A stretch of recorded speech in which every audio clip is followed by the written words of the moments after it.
Laptop-laptop Dell papan atas seperti XPS dan Alienware kita tahu punya fanbase sendiri ya. Jadi meskipun mereka mahal, pasti ada aja yang beli ya.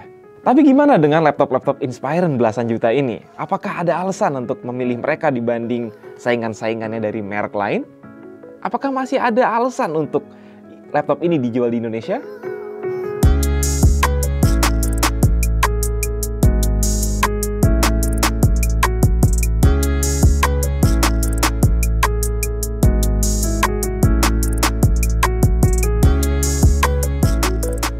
Inspiron, seri laptop mainstream bikinan Dell. Sudah lama kami tidak dengar nama itu ya di Nerd Reviews. Buat laptop yang ada di range harga 11-12 jutaan, kami harus akui kalau desain racikan Dell untuk Inspiron 5430 ini memang elegan. Ala-ala korporat tetapi juga tidak kelihatan terlalu serius seperti ThinkPad. Laptopnya tipis, punggung dari metal, tetapi sisanya terbuat dari polimer. Teruntuk bagian bawah, ini actually terbuat dari plastik daur ulang asal laut atau ocean plastic. Kualitasnya well done, dengan downside ini sedikit berat untuk sebuah laptop 14 inch di hampir 1,7 kilo. Alangkah baiknya kalau bisa lebih ringan, sembari mengintegrasikan sistem elevated hinge tanpa membuatnya sulit dibuka satu tangan.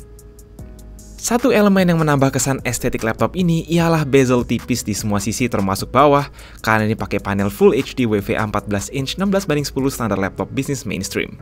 Sayangnya ya, karena ini bukan laptop yang creator oriented, ternyata belum 100% sRGB, padahal untuk kelas belasan juta, kami udah expect beginian udah harus punya gamut warna yang oke.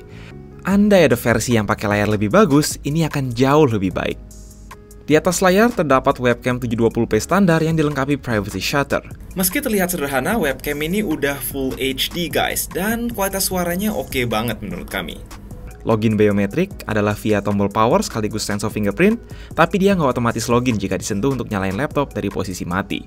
Di kanan, konektivitas dimulai dari slot SD card full size, USB-A 3.2 Gen 1, dan combo audio jack. Lanjut kiri ada charging port bulat, HDMI, satu lagi USB-A 3.2 Gen 1, dan satu USB-C Thunderbolt 4 yang juga support charging PD.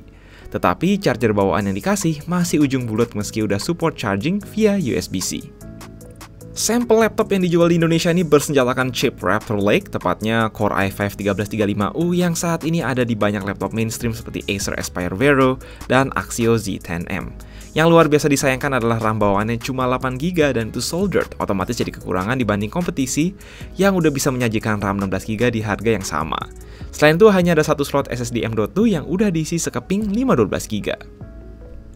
Jujur secara performa tidak wow atau gimana, namanya juga laptop mainstream kantoran, apalagi kalau dibanding seri H atau seri P, tidak terlihat ada kenaikan juga kalau dibandingin Core i5 seri U Gen 12 pada notebook-notebook lain. Sekedar cukup untuk workload sehari-hari nyusun PPT, playback Netflix 4K, atau ngedit konten TikTok buat klien. Namun jangan expect ada kenaikan performa overall yang berasa dibanding seri U generasi 12. Iris Xe80EU di sini pun sedikit bottleneck mengingat hanya dikasih RAM 8GB. Untuk gaming casual seperti biasa bisa-bisa aja kalau lagi bosan kerja, asalkan disesuaikan dengan ekspektasi realistis. Berhubung hanya ada pendingin satu kipas dan satu heat pipe yang buang ke engsel, manajemen panas nothing special dibanding ultrabook lain. Suhu permukaan di keyboard bagian kiri bisa mencapai 40-an derajat saat full load, bukan pengalaman paling nyaman untuk main game dan ngetik. Yang penting, stress test masih lulus, jadi bukan deal breaker yang gimana banget. Lanjut lagi soal keyboard, ini tipikal laptop mainstream dengan backlit putih, tidak ada kolom khusus page up, page down, home, dan end, tombol panah sempit, dan terdapat fungsi FN lock. Kami merasa touchpad semestinya pun bisa lebih luas. Di lain hal, speaker stereo relatif enak dan kencang, no complaint, paling daya tahan baterai aja nih, somehow hanya bertahan sekitar 7 jam usage ringan. Again, bukan masalah besar karena toh bisa dicas via USB-C.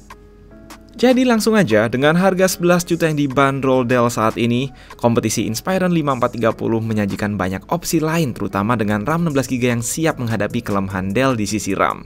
Dengan budget nggak nyampe 10 juta, ada Aspire Vero Core i5 1335U yang udah dapat sertifikasi EVO, RAM soldered 16GB, plus layar 100% sRGB yang lebih baik di hampir semua aspek kecuali casing full polimer daur ulang. Belum lagi ada Axio Z10 Metal yang pakai 1235U bisa ngasih RAM DDR4 16GB upgradable di harga 8 juta jika kalian nggak butuh Thunderbolt. Nambah sejuta, HP malah udah bisa ngasih Pavilion X36040 yang bentuk 2-in-1 touchscreen, RAM 16GB, kamera 5MP plus ADP 2 tahun pula. Dell memang tidak menyajikan ADP untuk Inspiron 5430, namun ada garansi 2 tahun premium support plus on-site service, yang memungkinkan teknisi mampir ke lokasi apabila diperlukan.